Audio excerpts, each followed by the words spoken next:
Hello and welcome to Chat DPS. We're missing one person again this week in Mr. Cunningham, who I don't know where he's gone to. He's a very elusive gentleman at the moment. He's obviously got a lot on his plate. But anyway, this week we're going to be talking about Anthropic closing its doors and closing access to the outside world from the USA. We're going to have a little bit of an investigation around that. We're then going to ask if it's all one-way traffic because there's a story around Signal, DuckDuckGo, and NordVPN threatening to exit Canada if a new metadata law passes. And finally, we'll be looking at a story that's more closer to home with Mackay Sugar.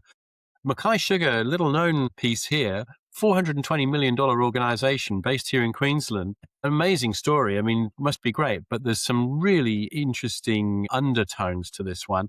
The harvests have been stopped. There's a power station with 27 homes with power at risk and all sorts of exports that are going to be under scrutiny. So anyway, let's get back to the first story. So Adam Green, just to kick in with yourself, Anthropic.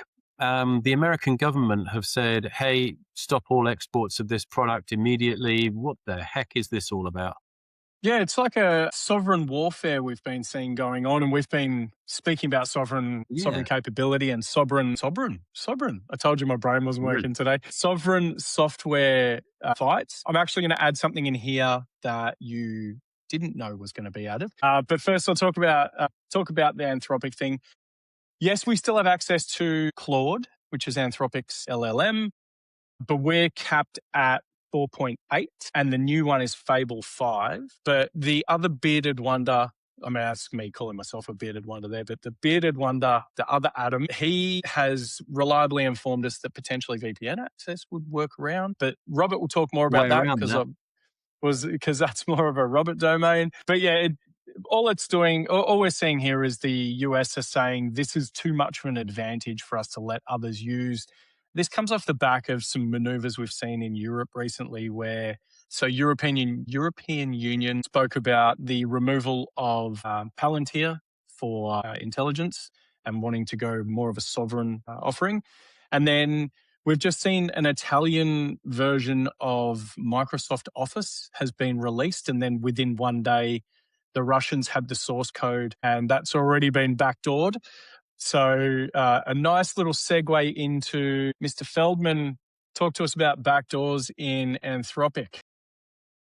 Well, yeah, I mean it's interesting. I've just got up here their media release, and I'll put it out there. You can have a think about it. I don't know how much to believe of what Anthropic put out half the time. I think is it a good marketing spin, or is it actual?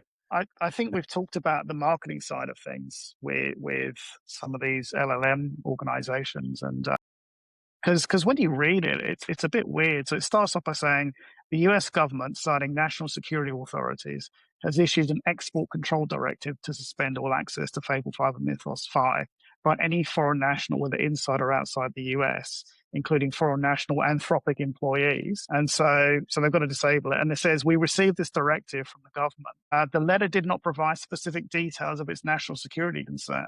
Blah, blah, blah. Oh, yeah. Our understanding is that the government believes it's become aware of a method of bypassing or jailbreaking Fable 5. So it's all very strange, isn't it? I mean, the fact that you would immediately react to that without, going back to the government and saying, can you please provide a little bit more detail? But you've just kind of gone, no, we're shutting it all down. I mean, it all seems very melodramatic, not just dramatic, melodramatic. Melodramatic. Yeah. I mean, it is. It's given all of the releases about Mythos and how that was going to be under this Project Glasswing, and oh my gosh, it's such a powerful tool, and then we're only going to sort of release it in small bites, so it kind of stirs up the hype. And then here's Fable 5, and it's got guardrails. It's the equivalent of Mythos 5, but we've had to put guardrails on it because it's so powerful. And then we get some more media release around the US government shut it down. Although, and then to come to the VPN point, I think it was Adam Cunningham who just managed to quickly bypass it by using a VPN. So, so much for that. I mean, allegedly bypass it. I don't know. Allegedly, actually, not sure, but hopefully they would have shut that down pretty quickly once people just said, "Oh, hey, I just got to get my NordVPN or whatever out, and away we go." So I don't know. It all just seems a bit crazy to me.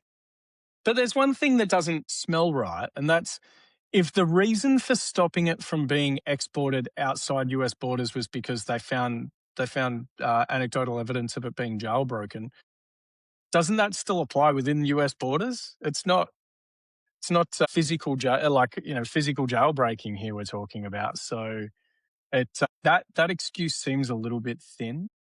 But it's interesting you did mention NordVPN there, because Nick, there were a few. Yeah. You have to rattle them off because So two or three of them I'd Signal. never heard of. So Signal, DuckDuckGo. Apparently, DuckDuckGo account for around 1% of global search traffic, and NordVPN threatening to exit Canada because of new metadata laws there. Supposedly, if the law is passed, they're going to pull out. Apparently, so this sovereign argument is becoming multifarious in terms of, it doesn't suit me. So you've got all the big cloud players out of America crying foul about, you've got to have free and open markets in Europe, because Europeans are saying, hey, we want to do something by ourselves and we want to have sovereign capabilities.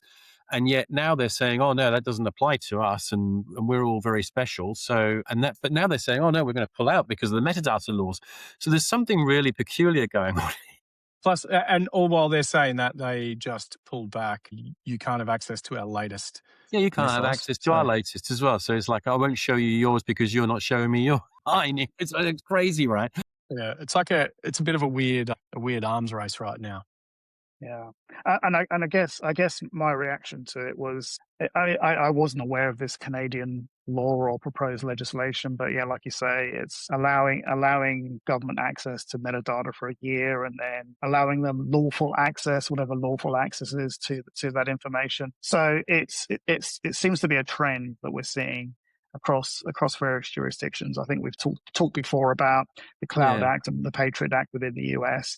And we know within Australia that there are reciprocal arrangements between the Australian government and the US government for sharing information to help with law enforcement. So there just seems to be this kind of pattern of government backdoors, working with law agencies to basically get hold of whether it's and it's by these various jurisdictions. But also I think we've seen it at a company level. So we've seen examples, I think, with Meta, with Apple as well, being subpoenaed by like the FBI and that sort of thing. So I think ultimately it brings into this question about controlling your data sovereignty and those sorts of things which we've talked about before.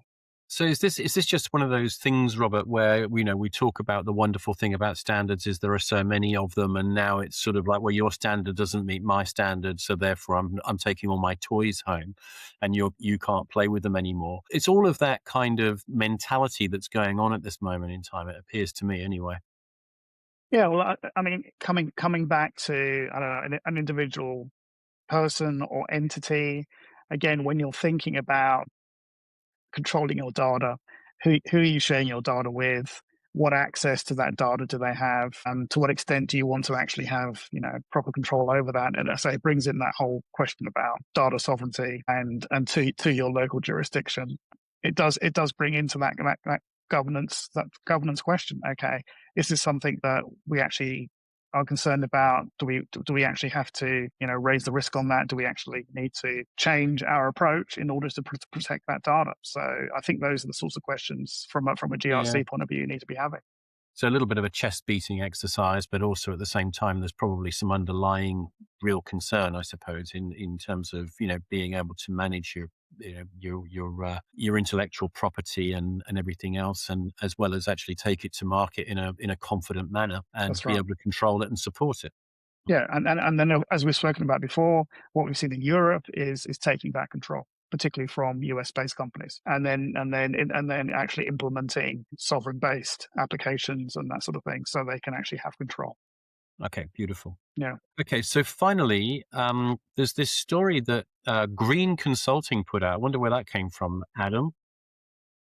Don't know anyone from Green Cyber. Green Cyber. Finally, we'll look at Mackay Sugar. So $420 million enterprise based here in Queensland. Yeah. That's quite sizable. Apparently, they had to stop all harvesting. At risk at this moment in time is power generation to 27,000 homes, I'm hearing. And there's whole bunch of exports, people in the Asia Pac region, plenty of things going on.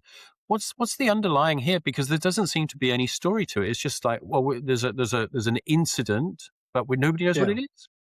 Yeah, so now I'm going to be looking over here because I can't remember absolutely everything that we said. But yeah, it was on the 10th of June. So this is not hot off the press, but it's pretty Close. fresh.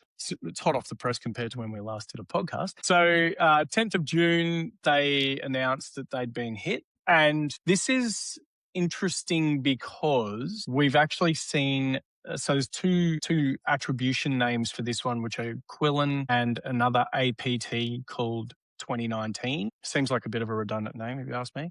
But they've been quite active recently, and especially towards Australian organisations. And then there's for this so far between the two of them, there's nearly 2,000 victims and over 30 Australian organisations just in the last 5 months. So there's a trend where we're seeing ransomware is now back at 2021 levels, because 2021 was like the highest ransomware year we've ever seen on record. March this year was the highest ransomware month we've ever seen on record. So we are unfortunately trending in the same direction as 2021. And the reason 2021 looks so high, looks so high on the ransomware scale was because that's when there was a lot of work from home, there was a lot of remote work, there was a lot of punching holes to get people doing things that they weren't normally doing. So we're actually, we're seeing a rise in ransomware again, which is an alarming trend. So this is highly targeted, right? So it's a really good question around, sort of that trend going up again. So why do we think that is? I mean, why is that trend rising again? Is it, and the other thing for me is the fact that if you're looking at this, we've spoken about Optus and all those great and big organizations. 420 million is right in that mid-sized corporate barrier, right? And I bet there aren't that many employees working in a $420 million organization that produces sugar. Yeah, it's probably Couple around hundred, maybe? 300. Yeah, 2 to 400 people, just based off some of my experience where I'm doing some work currently. But I think one reason why we're seeing the increase or a surge in ransomware once again partially would be due to the barrier to entry being lowered because of AI and how AI is actually able to reduce the time window to actually map someone's network. So if we look back at 2022, the stats would say 8 hours to map a network. And Yeah. now because of, and it was a guy in a hoodie in a basement is the way that we used to depict it. And if you look at it now, they're saying that it's 22 seconds to map a network because now we've got AI tooling and capability. And then it's also lowered the barrier of entry to non-technical people to be able to do these things. But then also we have vibe coding and all other sorts of activities being done in using AI. So I think that maybe some security measures have been overlooked, and that's left a few more networks open as well. So there's no hard data on why there's an increase in the ransomware activity, but you can bet your bottom dollar that if there was hard data, and there'll probably be a Verizon data breach investigation report come out, or a NTT global threat investigation report, or GTIR, whatever they call theirs, and then all the other mobs that bring out their stuff. Looking back in the rearview mirror, that'll say, yep, AI lowered the barrier of entry, and that's why we saw an increase, because we're also seeing an increase in phishing effectiveness. And another one we call Toad, which is the telephone based. I mean, everyone watching right now will nod their heads when we say, oh, apparently you've got a parcel to pick up, or you've got an overdue linked or transurban toll account, or insert SMS scam here. ATO is another one. Yeah, there's a range of different things going on at this moment in time. I mean, the barrier to entry, Robert, has been lowered because of the commercial off-the-shelf tooling that can be purchased, so that you can actually go out and do, commercial off-the-shelf, sort of ransomware and all the rest of it. Now, I mean, this is something that we should all be concerned about and a little bit worried, I guess. Yeah. I mean, I think since we've been talking about I'm sure we've talked about this before. The rise of threats and attacks driven by AI, and look. So we're familiar with ChatGPT and the Anthropic tools and Gemini and all that kind of stuff. But also that these bad actors will have their own version. Call it, well, last check it was called Darkbert, and that's like 4 years ago that we were There you talking go. about that one. So there'll be a whole bunch of bad actor LLMs out there as well, which are helping them, and so it's a risk. So it comes back to as an organization, what are the risks out there? There's an increased risk of attack, and we talk about it's not a matter of if but when, and the risk of the when just went up another 10 or 20% because of the access to these sorts of AI models, which allows you to attack and exploit organizations that much more easily. So the question then becomes, okay, well, how do we defend? I know how we defend. We just hope that unplug everything. Unplug we just hope that the LLMs that they're using are actually US based, because then they'll shut down access to everyone outside the US. Right. And then the nefarious actors aren't sitting inside the US, apparently. Unless you've got your VPN. Yeah. Exactly. Yeah. So even then, yeah. So it comes back to that people, process, technology piece that you're always talking about, and actually just be aware and do awareness training and it's about risk. It's about on a regular basis. You can't just wait for your quarterly risk review. You should be when these threats arise. You should be getting together the key execs within the organization and going, okay, is talk to me, CISO, whoever it might be. CIO, then tell me what the impact of this particular risk is to my business, and what can we do to actually mitigate it and have that discussion. It's kind of funny because we had a meeting just recently with one of the financial institutions who do a lot of outsourcing. And they said, "Oh, that's not our problem. We outsource that." And I said, "You can outsource the IT, but you cannot outsource the risk." And it's just one of those things that it's obviously an infrastructure guy that's got this notion that it's all okay because I've outsourced all of that, and and it's just not true. So one thing we're seeing also, and this is like fairly new information because we've been gathering all the info, but we're now seeing that traditional staff awareness is becoming less effective, and in fact sometimes actually putting companies backwards in security culture, because those training methods are actually based on prior to the last 3 to 4 months, and this is the most disruptive curve we've ever seen in technology. Like, it's probably the most disruptive thing since the steam engine. I don't know. I mean, I wasn't there when it happened, but apparently the steam engine was pretty. I think that's a happy thought. Well, maybe not, but anyway, on that happy thought, I'd just like to say that was Chat DPS for this week. Thanks ever so much, guys, and we'll catch up with you again soon. Thank you.